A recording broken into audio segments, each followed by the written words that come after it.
They say love makes you blind. But I wasn't blind. I just didn't think he'd be dumb enough to think I wouldn't find out. Hi, I'm Dasha. 24, living in a cozy little flat in Lviv. I work as a graphic designer, freelance mostly, and I have a cat named Sushi who judges everyone who isn't me. Life was peaceful in that everyday, coffee-sipping, window-watching sort of way. I had my routines, my Spotify playlists, my overpriced vanilla candles, and my boyfriend Roman. We'd been together for almost 2 years. Roman was charming. The kind of charming that makes your mom like him more than you. He was always a little too smooth, but I liked the thrill. He made me laugh, brought me flowers, even remembered my birthday without a Facebook reminder. So, I ignored the little red flags. Like how he always turned his phone screen away. Or how he suddenly started going offline more often. He worked in sales, real estate, the kind of job where you could never really tell if he was working or just hanging out with clients in overpriced cafes. Still, I never questioned it much. We had our date nights, our Sunday morning pancakes, our little rituals. And I believed, or wanted to believe, that what we had was solid. Lyra, my best friend since high school, never liked him. She said he had that energy, the kind that comes with too many colognes and too many gym selfies. But I told her she was being judgmental. Not everyone can be as emotionally stable as her accountant boyfriend. That week started like any other. Monday sucked. Tuesday was slightly better because of tacos. By Wednesday, I was knee-deep in deadlines, juggling 3 clients and drinking more coffee than water. Roman had been quiet. Said he had a crazy week. I didn't think much of it. Until Friday. Friday was when Lyra sent me the message. Dasha, we need to talk. Urgent. We met at our usual place, a small cafe tucked between a florist and a second-hand bookstore. Lyra didn't waste time. He's cheating on you, she said, eyes sharp, voice low. I blinked. No greeting. No coffee orders. Just that. Come again. She pulled out her phone like a cop presenting evidence. There it was, photos, screenshots, timestamps. Roman, arm around another girl, laughing like he didn't have a girlfriend who made him lasagna last week. Messages. Flirty, gross, idiotic messages. My stomach dropped, but I didn't cry.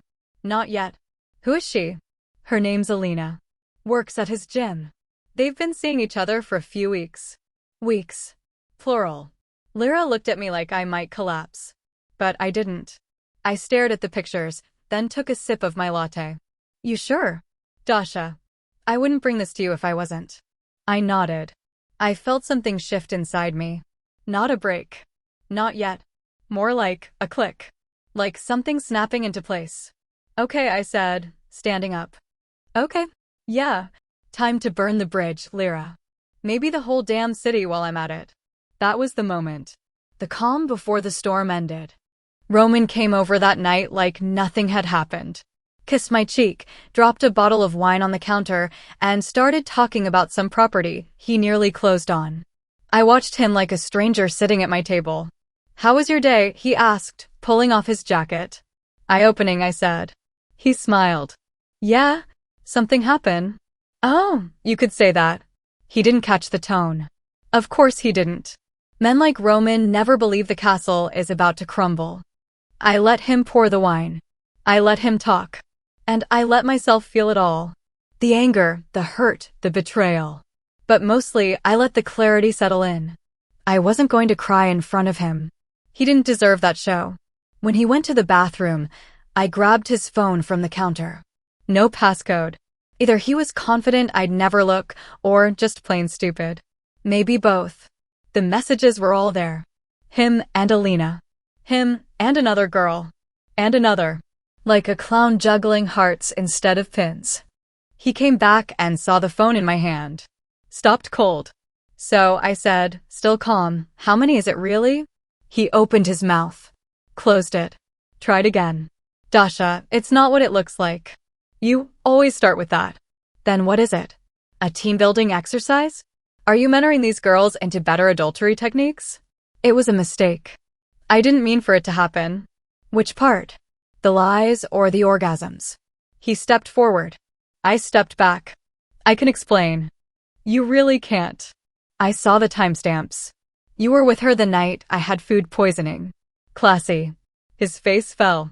Like it just occurred to him that I wasn't about to crumble and beg. I was calculating. Cold. You used me, I said. You used our home, our routines, my love, as background noise while you played Casanova in cheap gyms and even cheaper hotel rooms. He tried again. Dasha, please. I love you. I'm sorry. No, Roman. You're sorry you got caught. I didn't throw the wine in his face. I considered it. But I wasn't going to stain my kitchen over him. Instead, I handed him the phone, walked to the door, and opened it. Get out. Dasha. Get out. He stood there for a second like he might fight it. Then he left. I closed the door behind him, locked it, and let out a long, slow breath. I didn't cry. Not then. I just stood there in silence, staring at the hallway. Sushi rubbed against my leg, purring. You're a terrible judge of character, I told her. She blinked. Judged me anyway. That weekend, Lyra and I met again. We drank wine. A lot of it. And then we made a plan. What kind of revenge are we talking? She asked, eyes gleaming.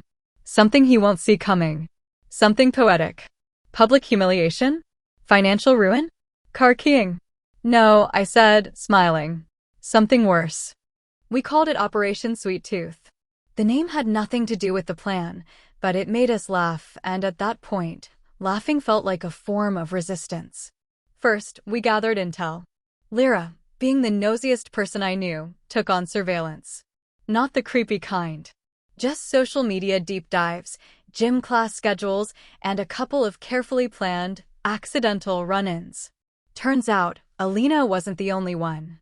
Roman had a type, Instagram-heavy, yoga tights wearing, emotionally unavailable women who loved mirror selfies and protein powder. Lyra set up a burner account. Fake name, stock photos, bio that read, coffee snob, bookworm, certified overthinker, the kind of girl Roman would try to impress. It worked. Within 2 days, he followed back. He sent me a message, Lyra said, waving her phone like a golden ticket. He wants to grab coffee. Let him. You want me to catfish your ex? Temporarily. I just need him distracted. Because while Lyra played the bait, I was setting the trap. I started with his favorite jacket. You know, the one he left at my place, the one he posted selfies in all the time. I donated it, with a note in the pocket that read, I hope whoever wears this lies better than you. Then I boxed up everything he ever gave me, the watch, the necklace, even the cheap perfume from Krakow, and dropped it off at his office with a card. Thought you might want your garbage back. Petty? Absolutely. But satisfying? Like biting into creme brulee. Next step, the piece de resistance. Roman had recently started a podcast. Yeah, he was that guy. It was about hustle culture and investing in yourself. Barf. He recorded it in a co-working space downtown, and through some light bribery of the receptionist, a coffee and a sincere compliment, I learned his recording times. I submitted an anonymous tip to his company, attaching screenshots of his sleazy messages under a well-crafted alias. Not for drama. Just facts. Let HR decide what to do with an employee who used company time and devices for personal affairs. You're playing chess, Lyra said, sipping wine. I would have just keyed his car. That's the thing. He expects petty. He doesn't expect coordinated. The final step was personal. I booked a weekend getaway. Alone. Somewhere quiet. Mountains. Air that didn't smell like betrayal. Before I left, I scheduled a post to go live on my Instagram, a picture of me in a new dress, holding a coffee, smiling at the horizon. Caption, turns out rock bottom makes a pretty good foundation. Roman saw it, obviously. He texted me. 6 messages. Then a voicemail. Something about regrets and how we were good together. I didn't answer. Roman didn't stop texting. Every day, a new message. Apologies. Excuses. Promises. Classic hits from the cheating man's playbook. By week 2, he had shifted from regret to rage. Told me I was overreacting. Said I was ruining his life. Claimed I was turning people against him. To which I said, internally, good. Word had spread. Not from me, but people talk. Coworkers saw the HR meeting. Alina? She found out through a friend who had also been seeing Roman. The poor girl was mortified. She messaged me. We even grabbed coffee, solidarity, and cinnamon rolls. She wasn't mad at me. She was mad at herself. He said you were just his roommate, she told me. I snorted. If I was, he owes me 2 years of rent. Roman's pristine little image was cracking. And he did not like it. He posted a long, vague story about being betrayed by those closest to him. I replied with nothing. Silence is elegant. But I wasn't done yet. Remember that podcast? I sent a short, polite email to one of his sponsors, just letting them know about some of the things he'd been involved in anonymously, of course. I attached no photos this time, just the right keywords. Enough to raise eyebrows. He lost the sponsor. Then another. His podcast episode slowed, then stopped. Meanwhile, I was glowing. I started journaling, lifting weights, meditating with Lyra, well, trying. I even started dating again. Slowly, carefully. Roman found out. I knew he would. The man could ignore rent reminders but not a tagged photo. He texted me again. This time just one sentence. So you really don't care anymore? I didn't answer. But the truth? I didn't care anymore. Not in the way he meant. I cared about me. My peace. My future. Roman thought he was fire. Dangerous, untouchable. But I had become fire too. Only I knew how to burn without leaving ashes. It's been 3 months since the last text. 2 since I blocked his number. 1 since I started sleeping through the night without dreaming of confrontation. They say closure is something you give yourself. It's true. I used to think I needed an apology, a real one, not the kind wrapped in manipulation, but I don't. I needed peace, and I found it in the unlikeliest place, my own damn life. My business is thriving. Turns out heartbreak is good for productivity. I took on bigger clients, raised my rates, stopped undervaluing myself in work and in everything else. Lyra and I went to Greece. Ate too much. Laughed even more. She brought up Roman only once, halfway through a bottle of wine. Do you ever miss him? I missed the idea of him. Not the reality. And that was the truth. I missed who I thought he was. Who I pretended he was. But the man behind the mask? No. He's someone else's problem now, if they're unlucky enough. I started dating again. Nothing serious. Just coffee dates and long walks and conversations that didn't end in betrayal. It felt weird at first. Like trying on someone else's shoes. But then it felt like freedom. I even ran into Roman once. Total accident. Grocery store. He looked smaller. Not physically, just smaller. Diminished. Dasha, he said, trying to sound casual. You look good. I am good, I said, and meant it. We didn't talk long. He tried to bring up the past, but I smiled, said I was late for dinner, and walked away. I didn't even look back. That night, I walked home and sat on my balcony with sushi, watching the city lights blink like stars. And I felt it. Closure. Real, unshakable, delicious closure. I didn't need to burn his world down to rise. I just needed to stop making space for him in mine.